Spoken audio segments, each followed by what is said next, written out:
jadi keselamatanlah bagi Ibrahim.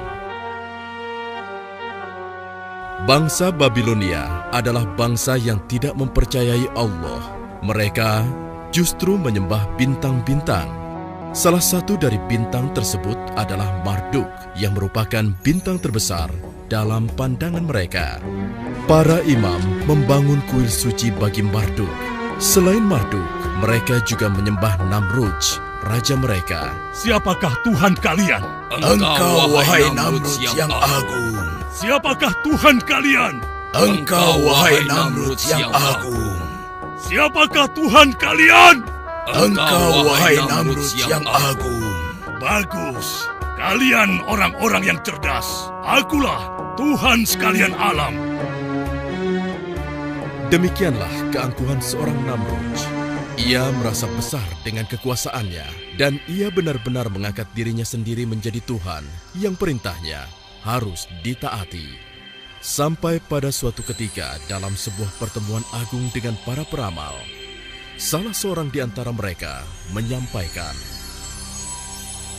Yang mulia, sebagaimana yang kami lihat dari posisi bintang-bintang, di negeri ini, tahun ini, akan lahir seorang bayi yang akan mengajak rakyat kepada agama baru yang akan meruntuhkan kerajaanmu.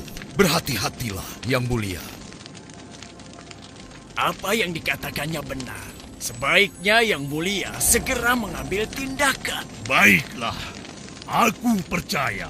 Mulai saat ini, semua bayi laki-laki di Babilonia harus dibunuh.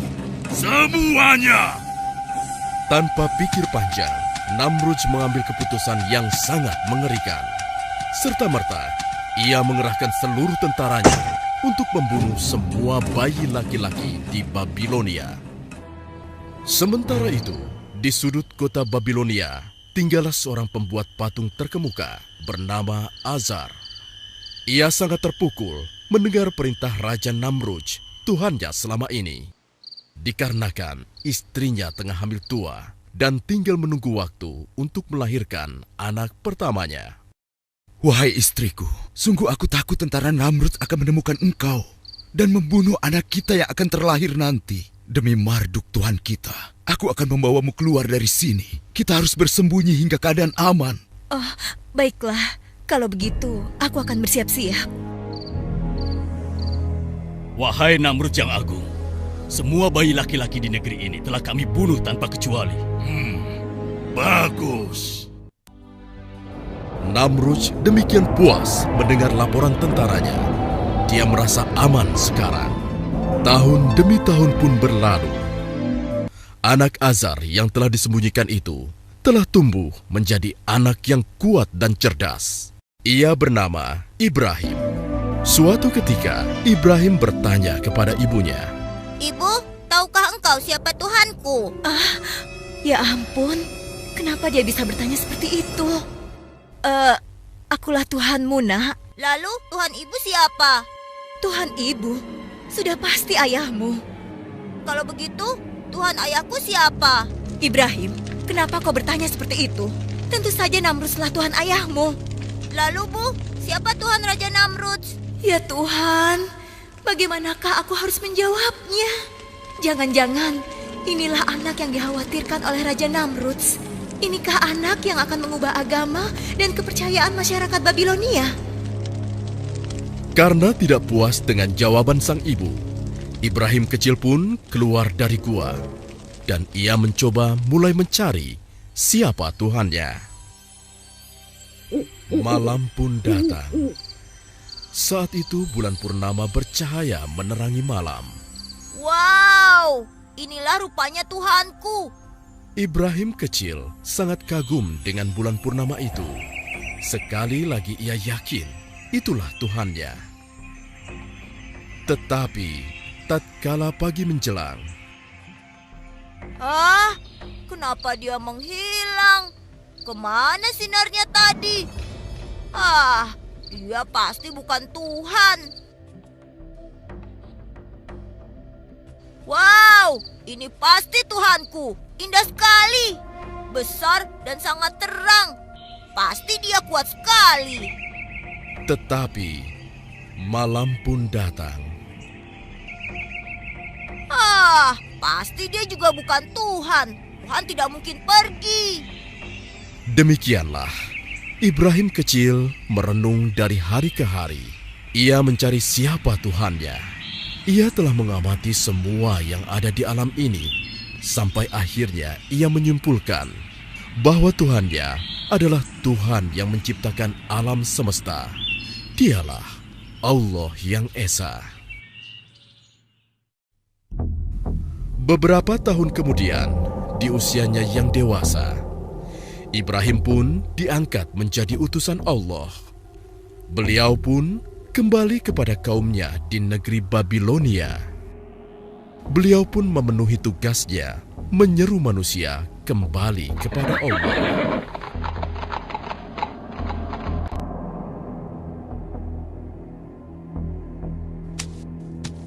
Wahai kaumku, kenapa kalian sembah patung ini? Bukankah ia tidak dapat mendengar, juga tidak dapat bergerak dan membantu kesulitan kalian? Tolong kalian Usir berpikir. saja. Biarkan saja dia. Semoga Allah memberi petunjuk. Wahai kaumku, keluarlah dari semua kebodohan ini. Tidak ada gunanya kalian menyembah semua patung yang ada. Ia tidak bisa menolong kalian. Wahai Ibrahim, ini warisan nenek moyang kita yang selama ini kita anggap suci. Kau hendak menghina nenek moyang kita. Aku tidak menghina. Aku hanya mengajak kepada kebenaran yang sesungguhnya. Kebenaran seperti apa yang kau maksudkan, Ibrahim? Sembahlah oleh kalian Allah yang Esa yang menciptakan kita, batu-batu itu, dan alam semesta ini. Celaka engkau Ibrahim. Engkau ingin mengganti Tuhan kita selama ini dengan Tuhanmu yang baru. Lalu akan engkau apakan Tuhan-Tuhan ini? Mereka hanya batu belaka. Kalian harus menghancurkannya. Benar-benar gila kau Ibrahim. Engkau ingin menghancurkannya. Terkutuk engkau. Marduk akan menghukummu. Aku tidak takut. Aku berlindung kepada Allah, karena dialah yang harus kita takuti. Aku ingin mengetuk hati kalian. Bukalah hati kalian. Hai Ibrahim, kau tidak lebih suci daripada kami. Hentikan ocehanmu. Aku tidak akan berhenti menyeru kalian kepada kebenaran. Dengarkan dan renungi kata-kataku. Tinggalkanlah patung-patung tidak berguna itu. Omong kosong. Jika engkau terus menghina Tuhan kami akan menghajarmu, wahai Ibrahim. Semoga Allah mengampuni dan memberi petunjuk kepada kalian. Demikianlah, Nabi Ibrahim terus berdakwah tak kenal lelah, menyeru kaumnya agar meninggalkan patung-patung itu dan menyembah hanya kepada Allah saja. Namun, sebagian besar dari kaumnya mengingkari hingga suatu ketika. Nah, inilah saat yang tepat. Kuil ini sedang tidak dijaga. Seluruh penduduk tengah sibuk berpesta. Akan aku hancurkan patung-patung ini agar kaumku sadar bahwa patung-patung ini tidak memiliki daya sedikitpun. Semoga kesesatan ini sirna dari negeri Babylon.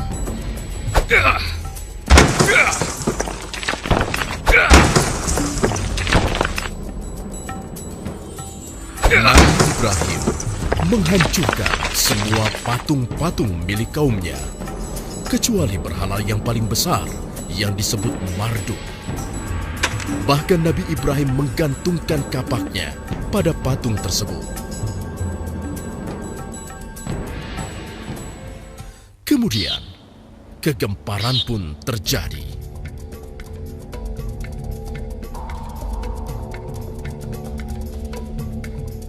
Apa yang telah terjadi di sini? Kenapa Tuhan-Tuhan kita hancur begini? Siapa yang melakukannya? Hanya Marduk yang tidak disentuh. Lihat, hanya Marduk yang utuh. Wahai Itsar yang agung, siapakah yang menghina engkau seperti ini? Mimpikah yang kita lihat ini? Celakalah kita semua. Siapa yang melakukan ini? Jangan-jangan Ibrahim. Karena hanya dia yang berniat melakukan hal ini. Kita seret dia ke sini. Betul. Seret saja dia. Ayo seret. Seluruh penduduk negeri Babilonia gempar. Mereka marah tidak menerima kenyataan yang ada. Dan mereka sepakat kemarahan itu harus ditumpahkan. Hei Ibrahim, Pasti engkau yang telah melakukan ini semua. Mengaku sajalah. Mengapa kau tuduh aku? Mengapa tidak yang lain? Jangan mengelak kau Ibrahim. Hanya kau yang memiliki niatan seperti itu. Apakah kalian sudah menanyakan pada sosok yang memegang kapak? Kau sudah gila. Mana bisa dia berbicara? Apalagi bergerak menghancurkan patung yang lain. Nah, apabila mereka tidak dapat bergerak, apalagi menolong dirinya sendiri, mengapa kalian masih menyembahnya? Jangan ceramahi kami, Ibrahim. Aku hanya ingin menyadarkan kalian, menyelamatkan kalian dari dosa dan kesesatan ini. Tidakkah kalian menyadarinya? Para pendeta dan penduduk tidak dapat membantah ucapan Nabi Ibrahim. Namun, kesesatan sudah merasuki mereka. Bukannya tersadar, mereka malah menjebloskan Nabi Ibrahim ke dalam penjara. Wahai Ibrahim, aku harap kau menyukai tempat ini. Kau seharusnya belajar untuk tidak bermain-main dengan Tuhan kami. Sekarang berjalan dan bergeraklah. Raja Namrud akan memberikan hadiah kepadamu. Kaukah yang telah membawa agama baru dan Tuhan baru? Kaukah yang telah menghina rakyat Babilonia dan juga para tuhannya? Apakah kau juga yang telah meragukan kekuasaan dan ketuhananku? Jawab! Aku hanyalah seorang utusan Allah, dan aku hanya menyeru kepada kebenaran yang diperintah oleh Tuhanku. Siapa Tuhanmu? Sehebat apa dia? Katakan! Tuhanku, dialah yang menghidupkan dan mematikan. Hanya itu? Aku pun dapat melakukannya. Pengawal, berikan aku 2 orang sekarang juga. Siap! Ini mereka yang mulia. Bunuh yang di sebelah kananmu. Ampuni hamba. Sekarang, biarkan yang satunya pergi. Beri hadiah untuknya agar dia menikmati kedermawananku. Beribu-ribu terima kasih untuk engkau, wahai Namrud yang agung. Engkaulah Tuhan kami. Saksikan itu, Ibrahim. Aku bisa memberikan hidup kepada seseorang dan mengambilnya dari orang lain. Kini coba kau terbitkan matahari di sebelah barat, sebagaimana Tuhanku telah menerbitkannya di sebelah timur setiap pagi. Kau masih juga meragukan ketuhananku. Beraninya kau menghinaku, Ibrahim. Aku tidak bermaksud menghina. Jika kau memang Tuhan, kau pasti bisa melakukan apa yang kukatakan. Kurang ajar. Kau pantas disiksa. Pengawal, bakar dia. Bakar saja. Bakar saja dia. Betul. Siksa! Siksa saja dia. Siksa dia. Siksaan dari Namrud. Siksa dia. Apinya besar sekali. Apinya sangat besar.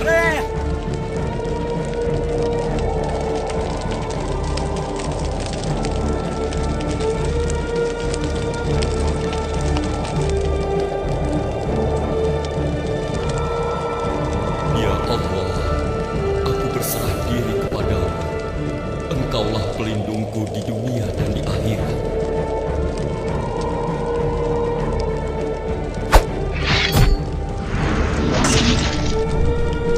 Hasbunallah wa ni'mal wakil. Ni'mal maula wa ni'mal nasir. Wahai api, menjadi dinginlah dan menjadi keselamatanlah bagi Ibrahim.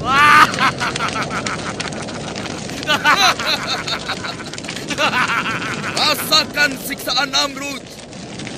Ia yang menghukum penghina dan penentang Tuhan-Tuhan kita. Wahai rakyat Babilonia, penghina Tuhan kita telah dimusnahkan. Oleh karena itu, Raja Namrud telah menyiapkan pesta untuk kita semua. Bersenang-senanglah kalian. Begitulah rakyat Babilonia bersuka cita dengan dibakarnya Nabi Ibrahim.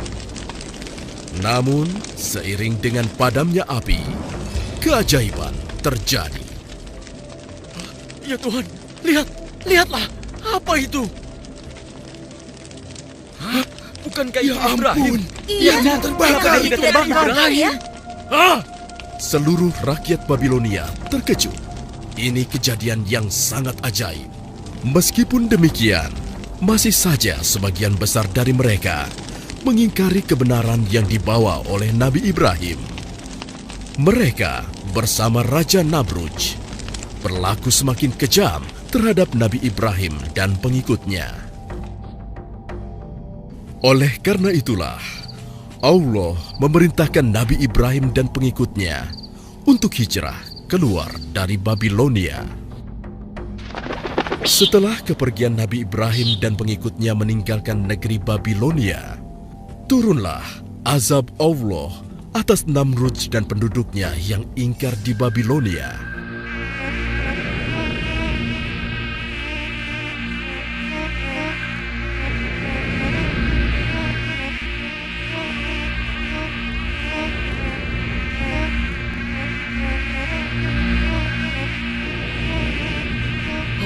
Ini datang dari mana ini? Kurang ajar. Pengawal, tutup semua pintu. Jauhkan binatang ini dariku. Cepat, tutup semua pintu.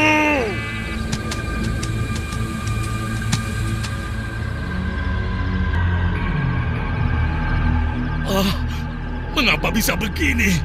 Apakah ini karena Ibrahim dan Tuhannya? Hei, pengawal, pengawal. Aku sudah menyuruh kalian untuk menutup semua pintu dan jendela. Bunuh nyamuk-nyamuk ini, cepat! Raja Namrudz berteriak-teriak seperti orang kesurupan. Dia harus menghadapi serangan nyamuk, binatang kecil yang menjadi sangat berbahaya pada saat itu. Pengawalnya kebingungan, tidak mampu berbuat apa-apa.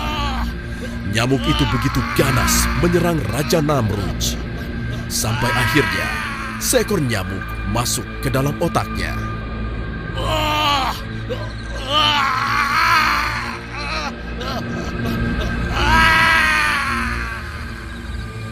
Demikianlah Raja Namrudz yang congkak dan sombong mati dengan cara yang mengenaskan. Seekor nyamuk dengan izin Allah Subhanahu wa Ta'ala masuk ke dalam otaknya dan mengakhiri hidupnya yang penuh dengan dosa. Semoga Allah Subhanahu wa Ta'ala melindungi kita dari perilaku yang serupa dengan Raja Namrudz.